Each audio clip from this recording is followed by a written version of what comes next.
शादी को कुछ ही महीने बचे हुए थे कि एक सास और दामाद जो है क्या होता है कि दामाद की अचानक तबीयत खराब हो जाती है। इस कारण जो सास होती है वो अपने दामाद को देखने के लिए चली जाती है। देखने के बहाने वो पहुंचती है। पहले तो उनकी बात कॉल पे हुआ करती थी, लेकिन फर्स्ट बार ऐसा था जब वो मिल रहे थे। तो क्या होता है, दामाद की हालत देखकर वो सास जो है वो जाती है देखने के लिए। देखने के बाद वो सुबह से लेके शाम तक रुकती है, और शाम जैसे ही होता है तो अपने दामाद से बोलती है कि अब मुझे घर जाना चाहिए, घर वाले वेट कर रहे होंगे। इतना बोलती जो दामाद होता है वो बोलता है कि निगाहें ऊपर उठा के बोलता है कि आज रुक जाओ, फिर चले जाना। फिर सास जो है वो मना नहीं कर पाती और वो वहां रुक जाती है।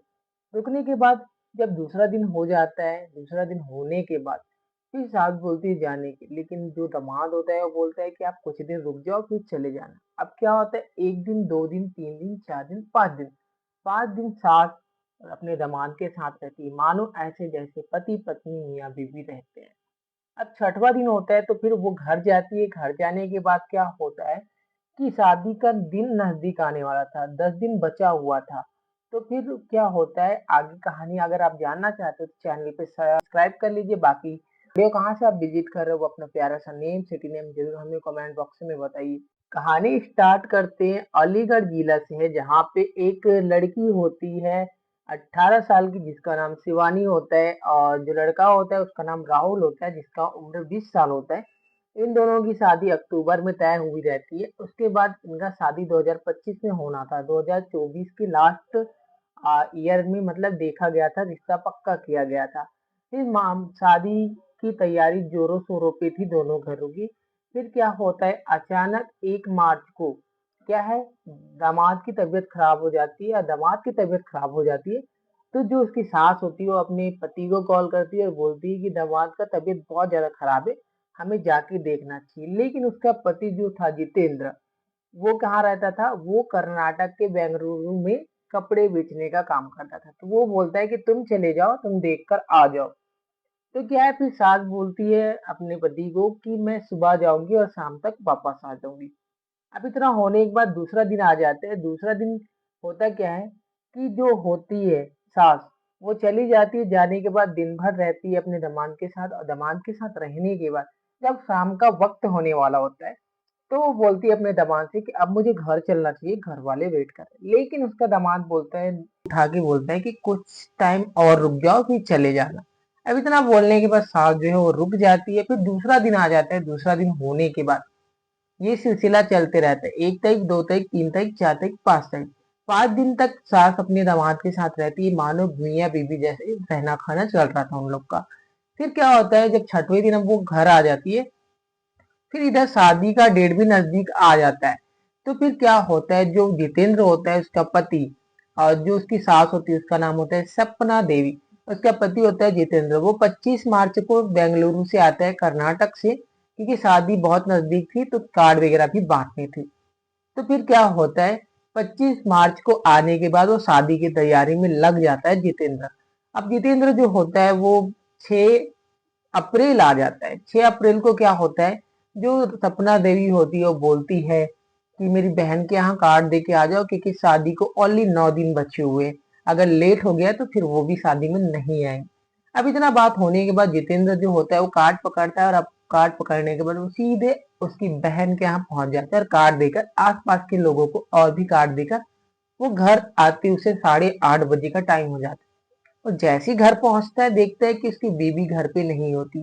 तभी वो अपने बेटी से पूछता है कि तुम्हारी माँ कहाँ गई है। तो जो शिवानी होती है उसकी बेटी, जिसकी शादी होने वाली होती है, वो बोलती है कि कुछ सामान लेने के लिए मम्मी जो है मार्केट गई है, और थोड़ा वक्त भी लग सकता है, उसने ऐसा बोला। अब इतना होने के बाद जो जितेंद्र होता है वो अपने बीवी सपना को कॉल करने लगता है। तो कॉल उठाती तो है लेकिन बोलती है कि मैं आ रही हूँ, रास्ते में हूँ, ऐसा लगभग होते रहता है। अब इतना होती जो होती है, सास की जो मोबाइल है वो 1 घंटे बाद बंद हो जाती है। जो सपना देवी होता है उसका मोबाइल बंद होने के बाद फिर होता क्या है कि वो समझ जाता है कि ये शायद हो सकता है दामाद के साथ हो। अब इतना में जितेंद्र जो होता है वो अपने दामाद को कॉल करता है। उसे लगता है कि सास उसी के साथ है, तो फिर वो दामाद को कॉल करता है जितेंद्र। फिर वो बोलता है दामाद कि मेरे पास नहीं है। फिर अचानक से फिर वो कॉल कट कर देते हैं, फिर उसके बाद कॉल किया जाता है तो बोला जाता है कि तुमने उसकी फ़िकर छोड़ देनी है। अपने ससुर को बोलता है राहुल कि तुम्हें उनकी फ़िकर छोड़ देनी चाहिए, वो मेरे पास है। तुमने 18 साल तुम्हारे साथ रखा, उसने क्या ही दिया, क्या ही तुमने उसका किया। अब उसका टेंशन छोड़ दो, वो मेरे पास है। इतना होने के बाद भी उसका भी कॉल बंद हो जाता है। अब बंद होने के बाद जो जितेंद्र ये सारी चीज़ सुनने के बाद उसके पैरों तले ज़मीन खिसक जाती है, मानो कि उसका सारा चीज़ लुट गया हो।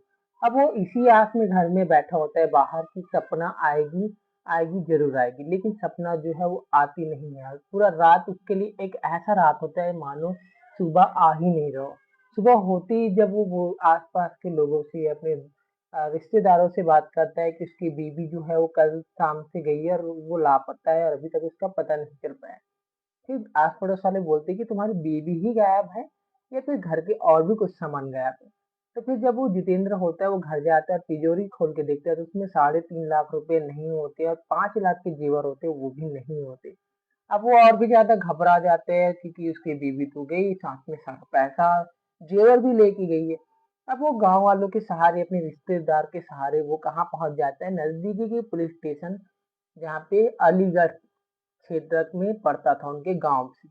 अब वहाँ जाने के बाद जब पुलिस को बताया जाता है कि उसकी बीवी जो है वो अपने दामाद के साथ चली गई है, ऐसा लगता है और वो 3.5 लाख रुपए लेके फरार हो चुकी है, ऐसा करके और 5 लाख का सोना। अब पुलिस जो है वो मामले में जाँच करना स्टार्ट करती, तेज़ी से जाँच करती है, फिर भी उसका कोई पता चल नहीं पाता है। लोकेशन ट्रैक वगैरह भी किया जाता है, तो भी नहीं पकड़ा जा सकता। अब जो पुलिस है वो बोलती है कि तुम शुरुआत से बताओ कि आखिर रिश्ता कैसे तय हुआ? तो फिर जितेंद्र बताना स्टार्ट करता है कि कैसे दिसंबर में उनका रिश्ता फिक्स हुआ था, ऐसे समाज के ज़रिए से जैसे नॉर्मली हुआ करता था वैसे ही। फिर उसके बाद दोनों का रिश्ता फिक्स करने के बाद शादी का डेट था 16 अप्रैल 2025। तो वो काम के सिलसिले से अक्सर वो बाहर रहा करता था। तो फिर बाहर रहता था कर्नाटक, बेंगलुरु में वो कपड़े बेचने का काम करता था।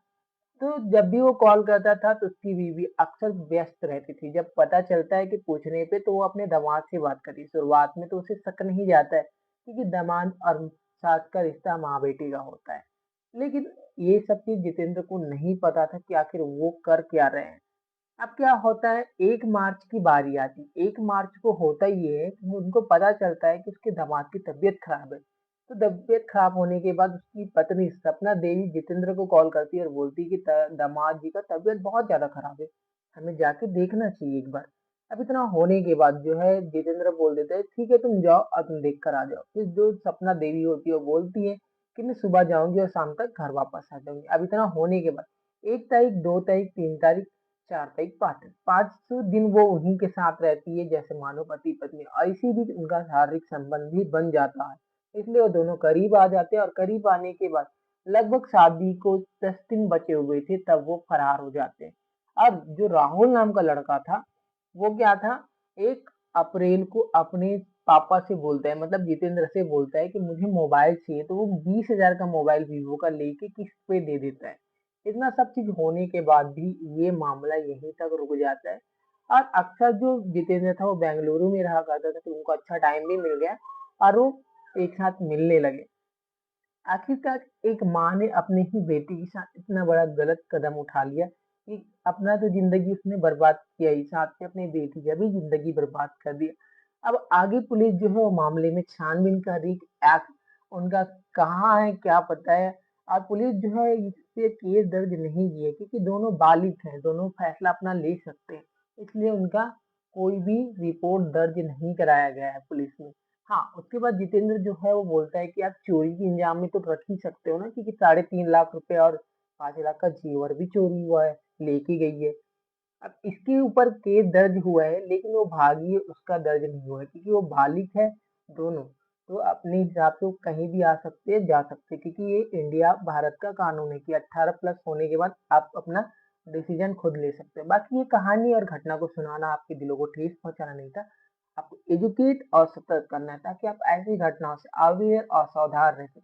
बाकी आप इस सास और दामाद के ऊपर क्या बोलना चाहेंगे वो कमेंट बॉक्स में अपना राय ज़रूर बताएँ। बाकी यहाँ तक वीडियो देखने के लिए धन्यवाद।